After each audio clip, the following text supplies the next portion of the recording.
এখন যেন পালং শাক সারা বছরই পাওয়া যায়, কিন্তু আগে পালং শাক শুধু বছরে একবারই পাওয়া যেত, তাও শীতকালে। আর সেই পালং শাকের স্বাদই আলাদা ছিল। তো চলেন পালং শাক রান্নায় চলে যাই। তো প্রথমে আমি আমার মতো করে পালং শাক রান্না করব।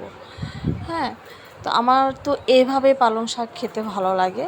আপনাদের কার কীভাবে খেতে ভালো লাগে আপনারা সবাই আমাকে কমেন্ট করে জানাবেন।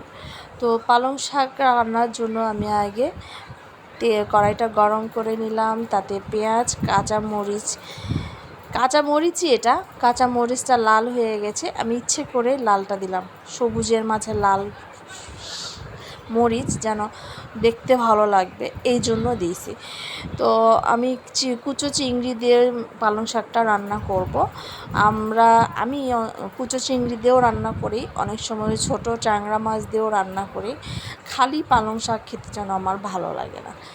তো কুচো চিংড়িগুলো আমি খুব ভালোভাবে পেঁয়াজের সঙ্গে ভেজে নেওয়ার পরে মশলা বাটাটা দিয়ে দেবো। আদা, জিরা আর রসুন বাটা ছিল, দিয়েছি। তাতে পরিমাণ মতো হলুদ আর লবণটা দিয়ে মশলাটা ভালোভাবে আমি কষিয়ে নেব। মশলাটা যদি ভালোভাবে কষানো না হয় তাহলে কিন্তু পালং শাকটা মশলা গন্ধ আসবে।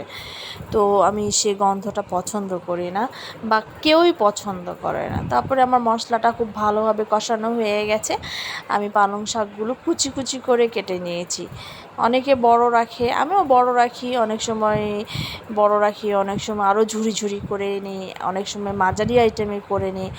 তো পালং শাকগুলো ভালোভাবে মিক্স করে নেব কুচো চিংড়ি আর মশলার সাথে। তারপরে সেটা ঢেকে দিয়ে খানিকক্ষণের জন্য রেখেই দেবো। দেখেন পালং শাক থেকে কিন্তু পানি বাইর হয়েছে। আমি কিন্তু পালং শাকের সঙ্গে আরও একটা জিনিস দিছি, সেটা হচ্ছে আলু, মানে সামান্য একটা বড় আলুর অর্ধেক আলু চিকন চিকন করে ঝুরি করে কেটে দিয়েছি, দেখতে পাচ্ছেন। তো পালং শাক অনেকগুলো হলেও না, রান্নার পরে অল্প একটু হয়ে যায়। আর কুচো চিংড়ি, পালং শাক, আলু এইভাবে একবার দিয়ে রান্না করে খেয়ে দেখবেন, অনেকটা স্বাদ লাগে, অনেক মজা লাগে। তো আমার পালং শাকের রস কমে গেছে, এখন আমি এটা ভালোভাবে নাড়াচাড়া করে নামিয়ে নেব, কারণ পালং শাক না নাড়লে তলায় আমার লেগে যাবে, আর লেগে গেলে পুরো একটা ভাব আসবে। আর দেখেন আমার এখানে কিন্তু পালং শাকটা অনেকটা হয়ে আসছে। তো ভালোভাবে নাড়ানাড়ি করার পরে দেখেন আমার এবার ফাইনালি আমার পালং শাকটা আমার হয়ে গেছে। এটাকে আমি এখন নামিয়ে নেব, বাটিতে করে সার্ভ করে নেব। তো বাটিতে আমি তুলে নিলাম। আমার ভিডিওটা ভালো লাগলে লাইক, কমেন্ট, শেয়ার করে এবং সাবস্ক্রাইব করে পাশেই থাকবেন এবং আমার জন্য দোয়াও করবেন। তো ভালো থাকবেন, সুস্থ থাকবেন। আল্লাহ হাফেজ।